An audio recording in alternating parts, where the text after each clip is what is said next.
Hello everyone, how's it going? Dr. Incompetent here, and let's play some Dungeon Crawl Stone Soup in 2022, continuing our guide for complete beginners with our Minotaur Berserker Let's Roll. Okay, so we're hopping around on Dungeon 3, we just read some scrolls, we still have these charmed buddies, and I just want to reiterate the purple sphere in the upper left corner means that these are summoned enemies, and our scroll of summoning brought these in here. They are allies because of the green circle, and these are temporary. They will wear off over time. So very, very soon we won't have them anymore, and they don't follow you down the level of a dungeon or up either. So when you want to summon something, be sure that you do it on the level of the dungeon that you want them to operate. If I actually go back up, they're gone. So, unfortunately, c'est la vie. Okay, and this is where we fought Sigmund. There's still some tough stuff around here. You can see on the minimap all that brown, meaning unexplored area. You know, this is not by any means a safe zone, and I'm trying to beeline to this ring mail because I want to check it out, and it's just +2 with resist electricity. So we are currently wearing chainmail, right? And chainmail has a base armor rating of 8, okay, and ringmail, let's look at it, has a base armor rating of 5, and the encumbrance rating is much less. So what this means is we would get a base armor rating of 5, and then we would add 2 from the plus, so you know it would mitigate more, and we would get resist electricity, which means you take half damage from electrical sources, and that's actually pretty good. I might wield this, or wear this rather. So I'm gonna just put it on. I'm gonna go up to this escape hatch. The escape hatches generally will stay there unless they're one-time use, but usually they stay there, and you can go back up them, but remember you can't go back down them. Now I'm going to wear this ringmail. Now watch my armor class. It goes from 9 to 8, but then the evasion goes up to 11 because this armor is less encumbering to wear, okay? Now I do believe, I don't know the intricacies of it, and you can look this up on the Dungeon Crawl wiki or ask on the Discord. In this version of the game,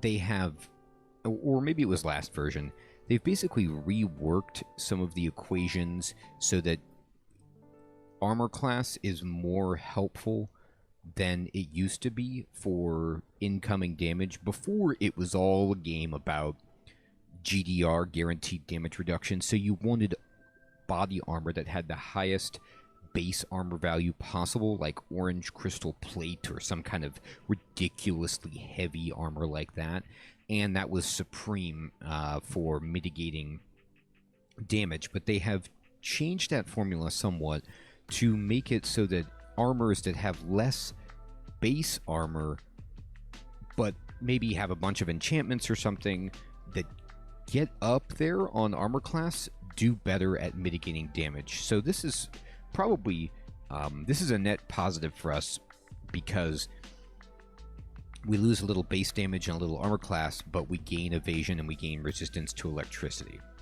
Now electricity is one of those things that you really want to have resistance to it if you can. It's not by any means necessary, but electricity does a range of damage, so it could do like 1 damage or it could do like 50 damage. I'm just making those numbers up, by the way, but I mean it does a huge, the swings with electrical damage are enormous, and you don't want to get zapped for like 50 when you could just take 25 instead because of resist electricity.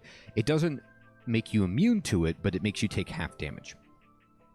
Okay, so we are held in this net by the gnolls. You can see I have this status effect called held, and if I mouse over it, it says I can't move, and I'm gonna, instead, if I try to move, like try to get out of this, right? So some enemies have this. It's very annoying, especially if you're a caster. For us, it's not the end of the world, but I still want to get out of it. I'm just fighting it, and I got out. The main thing that makes it annoying against these gnolls is that if the guy down here with the halberd, the reach weapon, this dude, if he were to just stand one square away from me while I was in a net, he could wail on me and I couldn't hit him back. So that's disastrous. Now, there's a gnoll shaman down here who actually grades as yellow, more difficult than these gnolls. And what he is doing is, I'm going to go push V on him. He has Corona, Haste Other, Heal Other, and Minor Healing. And so what this means is he can, like, buff the other guys and he can heal them. So this gnoll right here, if I put the cursor over him by pushing X and then moving this yellow cursor around, you could see that he's fast. He's been hasted by this guy. So he's more problematic. And if I don't kill him, potentially the Gnoll Shaman could heal him. So it's kind of an annoying mix. So I'm actually going to just walk back up the steps. Now I'm going to take some hits from this Gnoll with the flail that's on me, although I hilariously headbutt him in retaliation, so he took damage. But the reason that this is happening is because I am moving at a speed of 1, and this guy is hasted, and so he is moving much faster, okay? So because of his faster movement speed with the haste, he is able to cover ground better than me. Oh, well, I was going to go up the steps, but I got netted again, which is pretty funny. Okay, so in this case, it's time to go... It's time to get nuts. So I was going to just take this guy up the steps and fight him one-on-one, but we've been netted again, so this can happen. And here's what we do. We have some options. The options basically would be to just stand here and drink potions or something like that. But I'm not going to do that. I'm going to just... I could lignify, but there's no reason to do that. I'm going to push A, and I'm going to just use Trog's Hand. Okay, and this will help us start regenerating. And then you can see that we got hit by the halberd from afar, and I'm going to go berserk. Okay, so I'm going to kill... I'm going to go for the shaman. And we didn't kill any of it. I'm going to go up the steps because this is terrifying. Okay, we are slow now. We came out of berserk really, really quickly. Let me show you this. So, we berserked, right? And then when we tried to fight, we were struggling against the net. So because we couldn't attack, because we were struggling against the net, and we had to rip the net and break free, Berserk wants you to attack. It says you feel a strong urge to attack something. So I guess struggling against the net doesn't count. And so our Berserk vanished almost instantly, which is quite bad. All right. Now we're down to 21 health and we're slow, but I was able to make it up the steps. The halberd guy didn't follow, which is key. And here's what we're going to do. We're going to walk into this hallway right here. We're going to take a bunch of damage doing this. Okay. We took damage. Ouch. And we back up and we took more damage, but now we're ready to go. All right. So it's time. Unfortunately, we're still regenerating slightly. I'm going to use a potion of heal wounds. Okay. And I go up to 26 health. I could tree right here. I could turn into a tree and try to fight these guys. Maybe I'll do that if it gets really dire. All right, I'm going to swing my axe. Okay. And now we just killed the guy who was hasted, who had the flail instantly. I'm going to swing, and we're up against the shaman. So these guys have switched places. But you'll see that I've gone from 26 to 29 because I'm still regenerating slowly. I'm going to swing at the shaman. And we hit him but did no damage. We're no longer regenerating. I'm going to swing at the shaman. We hit him. He hit us. Swing. He's heavily wounded. Swing. Okay, we're at 18. I'm going to push X and push V on this guy. And I want to examine the shaman. I'm going to push A. And let's see. So he can hit for up to 10 damage. Okay. I'm looking at that because I have 18 health, and I want to know if I need to use a potion right now, or if I can wait.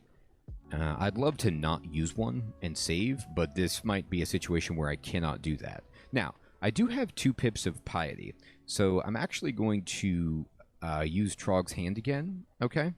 And now we're regenerating again. We did go to 14. And instead of attacking, I'm going to actually step back, okay? And I'm going to step back again, and you see that we've regenerated just a little bit. I'm going to step back again.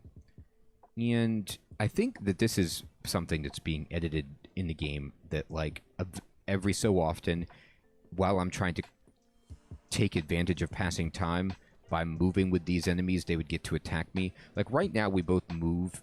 I actually move slower, but not fast enough for him to get too many attacks on me. And so we're moving at, you know, similar rate, and he can't attack me.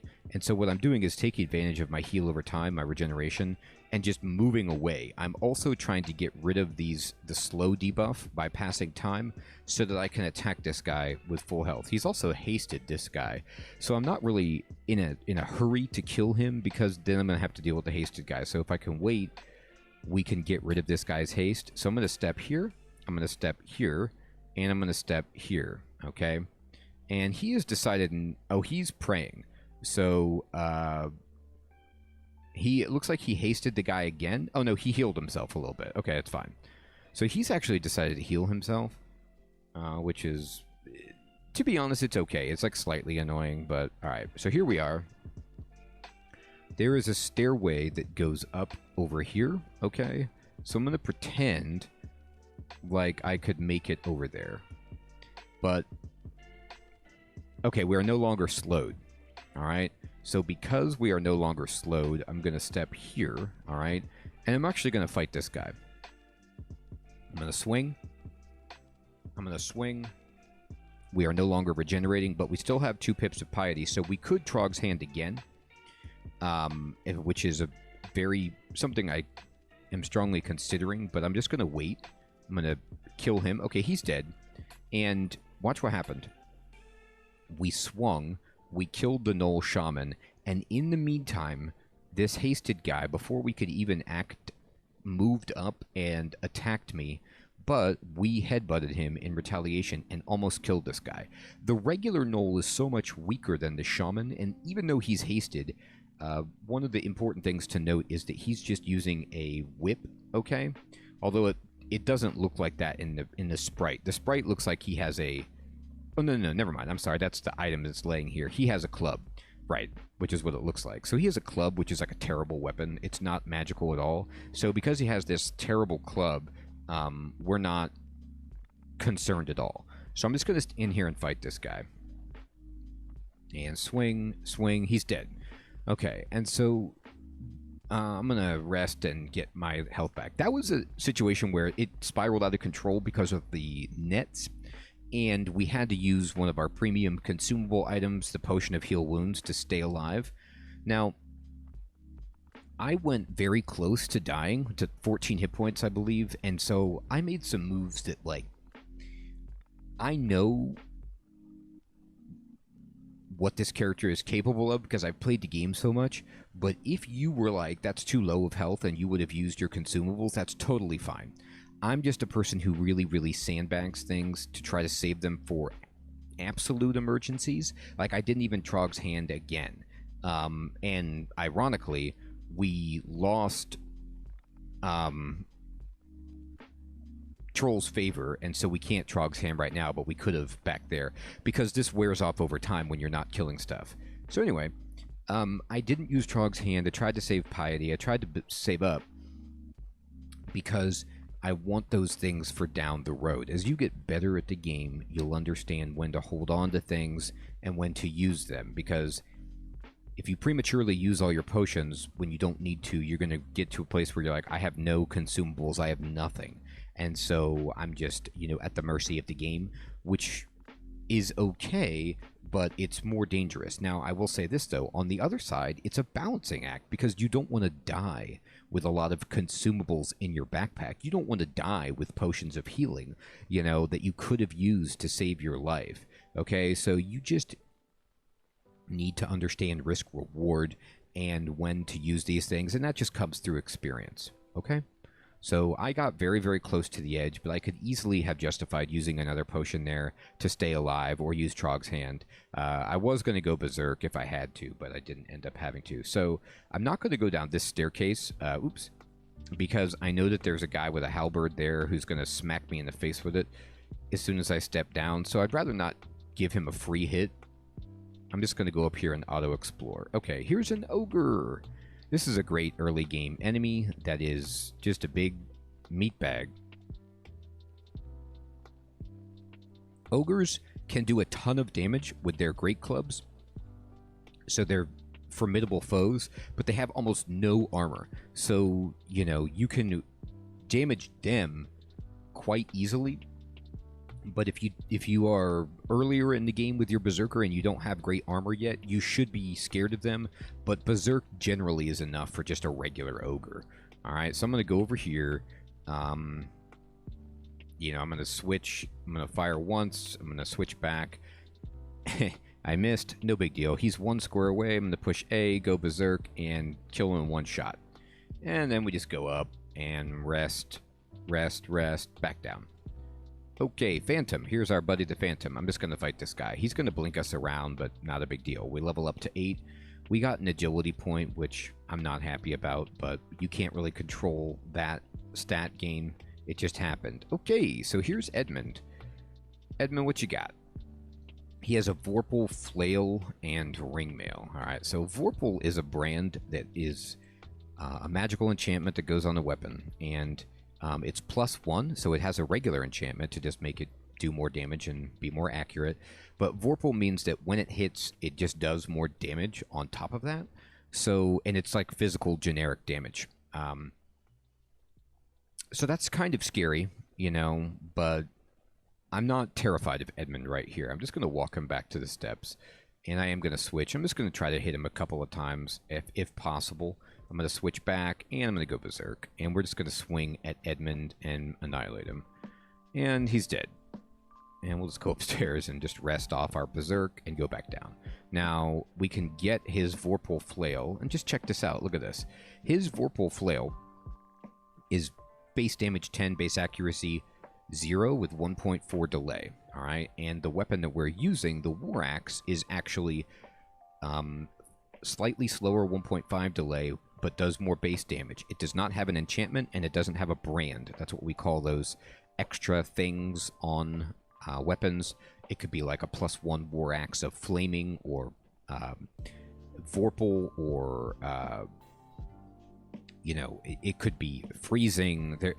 It could be a Vampiric. There's other brands that are just extra modifications to weapons that change its damage type or add damage or make it have some special effect or something, and they're very good. The other nice thing about a flail is if I push M and go to my skills, you'll see that even though I'm just training axes, I'm actually pretty good with maces and flails. So if I wanted to switch to this mace because it does more damage, I would be good with a mace, and I have a +2 aptitude at training it. Now, I'm not personally going to switch, but if that mace was much better, I would. It's okay, that flail. It's pretty decent, you know, and there's nothing wrong with switching to it. You don't even have to train it. You could actually switch to that flail and not change. I killed that guy with my sling, by the way. I was just shooting him while I was talking to you. You could just not change what you were leveling and use the flail and still level up axes, which is kind of like absurd when you think about that. Like if you're thinking of Skyrim or something like that, but in this game you can train whatever you want regardless of what you're using. As long as you're getting experience, you will train it. So if you wanted to, you could do that. All right, I'm going to continue exploring here. And it's a jelly. Okay, so a jelly is not really that hard of an enemy, but it does something really annoying, which is shoots acid at you and it corrodes your equipment. So I don't know if he's going to get a chance to do that. I'm just going to push S to let him get to us. I'm going to start swinging, and he didn't. But corrosion is something that reduces the effectiveness of your weapon and your armor. It's super annoying for melee characters, so you really have to watch out for it. And if it starts to stack up, you need to run away until it wears off. So we just got a potion that we don't know what it is, and a wand of acid. This is our first evocable item. I'm going to push V, capital V, Shift V, and you'll see that we have a wand of acid, and it has 8 charges. In parentheses, that means it has 8 charges. And if I wanted to use it, I just push P, and you can see how far it can go. Its range is 1, 2, 3, 4, 5 tiles, right? and you can aim it wherever you want. And acid is amazing. It does a bunch of damage. It splashes. It goes through things, so you can like spray a bunch of targets in a row with it. It's quite strong. Actually, if I go to my inventory and I just look at it, you'll see that it does 4 dice 5 damage that throws bolts of corrosive acid, okay?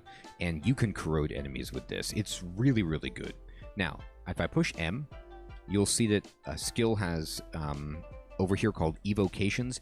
This determines your effectiveness when using evocable items like wands or other magical items that you evoke to use their effect. Trog will not let you use invocations or magic, but you can use evocations, okay? So this is going to be a really important thing for rounding out your character, giving you some range and some versatility with wands. You can turn this on and start training it whenever you like. You have a -1 aptitude. I'm not going to do it right now. I'm still working on my axe. But you can use wands and stuff untrained, and they're still quite good. All right, we are done exploring the floor, and we're ready for floor 5. Okay, so time for Dungeon 5. And there is the Ecumenical Temple. Alright, so this is a branch of the dungeon that you'll find around this point. I think it's floors 5 to 7 in that range. And we found it on Dungeon 5. And this is where you can pick a god from the gods available if you haven't gotten one yet. We started with Trog, so we have one. But you can go in there and find one. Now, not all of the gods will be there, but there will be a selection of them. And then all of the obligatory gods that you will be able to gain access to by, I believe, Dungeon 12. At the latest, you'll find an altar for all of the gods that will definitely be in the game. And then there's some random business with Lagonu and stuff like that. But for now, that could be something useful, but we don't need it. Now, I pushed Control-O to get to this screen, by the way, which is the dungeon overview screen, and it shows you like where you are on the main branch, where you found the temple, and then this will start to populate with any other sub-branches that you have found, and it will also show you which altars you have seen. So remember, we saw Zin and Yared earlier, and we haven't seen anything else except we are Trog. And then if we go in to the Ecumenical Temple, these other gods will start to fill in. Alright. Also, by the way, this is where you'll see the annotation that I put about Grinder on Dungeon 2 that we don't really need to know anymore, but it's there. And you know what, though, actually? Is Grinder still there? Did I go back and kill him? Boy, I can't remember. We'll have to go find out. And let's take him down. Toot, toot, toot.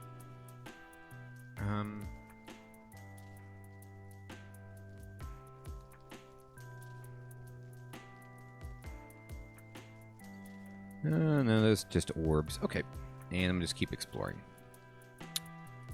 Alright. I know there's a way to access the information for all of the uniques that you've found. I'm going to hit the Phantom, and we're still fighting the Phantom. He teleported us, and you can see we hit the Adder anyway, and the Adder is really hard to hit, but we got him. I'm going to go over here and just rest, and well, we found a snake, so let's fight it, kill it, go. Now, this is a spell book up here. We can't use it, so it does nothing for us. No worries. Alright, here is a Necrophage. New enemy for us.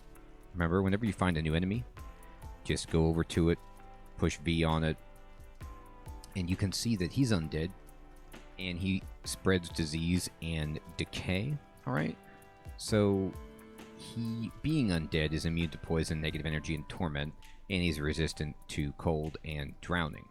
And he also can hit for up to 8, and he drains life. So he can, you know, drain your life and heal himself. Not as big of a threat as they used to be. I think they used to inflict rot upon you, which was a nasty kind of status ailment that would sap your max hit points. Okay, he found a scroll of Identify. I'm going to read that and check out this potion. and it's degeneration. Well, fantastic. This is why drinking potions without knowing what they are is bad news. You don't want this, so we're going to just push D to drop the degeneration potion, and we did it. And now, because we've dropped it, we will never pick up a degeneration potion again. Here comes a lemur. All right, so, or a lemur. We're going to just wait for this guy and fight him. And there's a bunch of them. And, oh boy. Right, well, wherever the lemurs are, that's where Pikel, the Merchant of Souls, is. So, you'll notice when you fight these lemurs that you don't actually get experience for fighting them. Because they are people that have been transformed by Pikel into his kind of like forced entourage. And I'm just going to take this one up here. Sometimes you can get away with, if you kill Pikel, all of those lemurs will turn into people, and they will just like they will like you, they'll be friendly to you, and they will try to escape the dungeon. They won't really do much other than that, but it's a nice like kind of thing you can do to help them out of their terrifying predicament. But other than that, they aren't fantastic. They can be annoying, but here we are. And all right, we're next to Pikel. Actually, I'll show you right here. So I'm going to take Pikel up the steps, and I'm going to go berserk on him. And he has, by the way, a whip of flaming. I already saw that when I looked at the description for him, but you can always just go over him. You can see that he's wearing a robe, so he wore the wrong armor today, and he has a whip of flaming. Sometimes he can have a whip of electrocution. Whenever you see electrocution on an enemy, be very wary. It can do a ton of damage to you and just out of nowhere kill your character. So just be warned. But he didn't have that, so I was not worried at all about him. And we're just going to annihilate him. And he's dead. And we're going to just rest. Now I'm actually going to pick up his whip of flaming. The reason I'm going to do that is for later. It's not going to be necessary, but maybe. Now,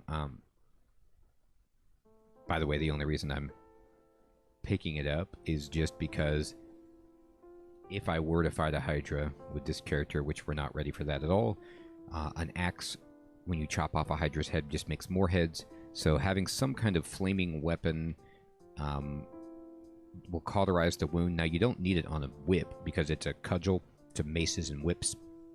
And so it's a blunt weapon, so it doesn't actually chop off their heads and make more.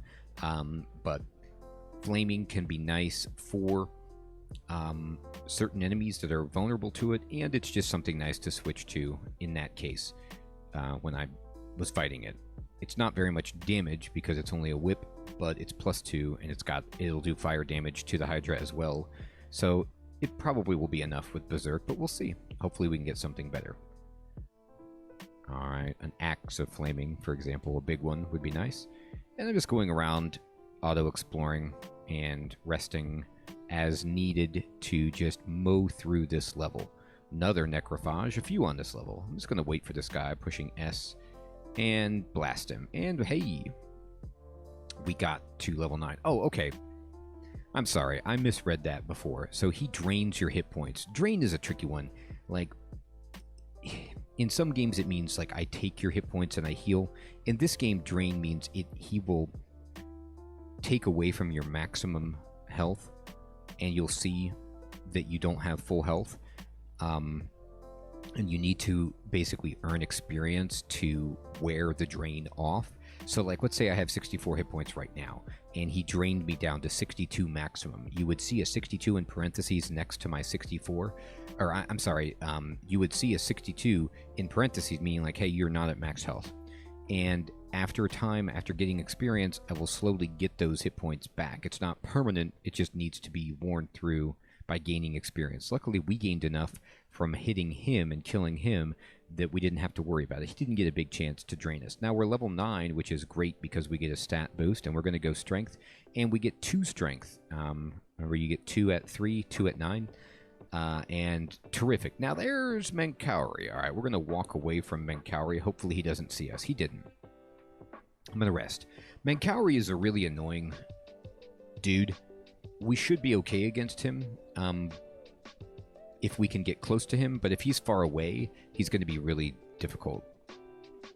All right, I'm going to try to get this bullfrog over here. All right, it's coming at us anyway. I want Menkauri. There he is. Oh god, but he's way far away. I'm going to hide over here, and I'm going to hide. I'm just going to keep trying to cut my distance against Menkauri because he has pain and other annoying abilities.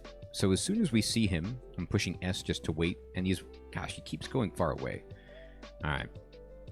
He's not falling into my trap. There he goes. Now he sees us, and he's going to come get us. But because of the line of sight here, he's not going to become visible until this square. So he's here, he's hasted, we stepped, so he's like maybe here or here. I'm going to wait one turn, he's maybe here. I'm going to wait... Actually, I'm not going to wait again. I'm going to push A, I'm going to go Trog's Hand immediately, and I'm going to wait one more turn, wait, and then here he is. Now, I went Trog's Hand right away because of this. I'm going to push X, go V on him, and we're going to go Menkauri, and you'll see that he has pain, and he has Torment. Torment's a nightmare. Pain, we're at the point where he can't really get us with it because our will is too strong for him, because we have 3 pips of will, because we have the Ring of Willpower and the will we're getting from Trog, so that negates that ability of his. Okay, so I'm going to then go Berserk right now, and Menkauri steps right at us, and I'm just going to hit him, and he tormented us. So Torment is the reason this guy's a nightmare. And this is what Torment does. It just takes off a massive percentage of your health. Read like 50% of your health. Even if you have resist negative energy, it only mitigates it by something like 10% per pip. It never can be completely eliminated unless you're like a gargoyle or undead, or you have some kind of inherent resistance to it. And so it's really just a terrifying ability that's mostly for later game things, but this dude just happens to have it. So he hit us and he racked us with pain at the same time, but we hit him pretty good, and so we're gonna hit him again, and he's dead. Okay, so he's like a paper tiger, glass cannon kind of guy, but you really got to be careful with him. He's a dude that sometimes I just run from and don't even try to fight because of how ridiculous he can be. But what we had to do there was use Trog's Hand to make it so the pain had less chance to affect us, and get some regeneration going so that we didn't die when we were tormented. Now remember, torment is like a percent, so it's not like it's going to do 50 damage to you if you're at 70. It does a percentage of your damage, so it won't kill you, but if he hits you with some other abilities after that when you're low, then you're just like, what happened? So that's why I fought him in a situation where he only could see me on 2 tiles, and I got to go Berserk right away and get through him. He's very difficult, but that was about the best we could hope for. Alright, and here we go. Remember, he's like wearing a robe, he's like a mummy. Also, the flaming whip, I could have switched to that to do extra damage against him because he is a mummy. He doesn't like fire, but I didn't. I just hit him with my axe because I'm great with it, and he did not like it. Alright, and here's some more gnolls. Remember, we had trouble with gnolls before, and this guy in the back is going to get to blast us with his halberd until we get close, and now we can just fight these guys one-on-one in this kill corridor that we've built, and nobody can reach through and poke us. What was down here? There's a +3 flail, and there's a whip of venom. A whip of venom at the beginning of the game is just a powerhouse weapon. Venom is a terrific brand to get. Most things, when you poison them, you just have to walk away, and they're going to die really quickly. But for us at this point, it's too weak. Awesome. So we just finished Dungeon 5.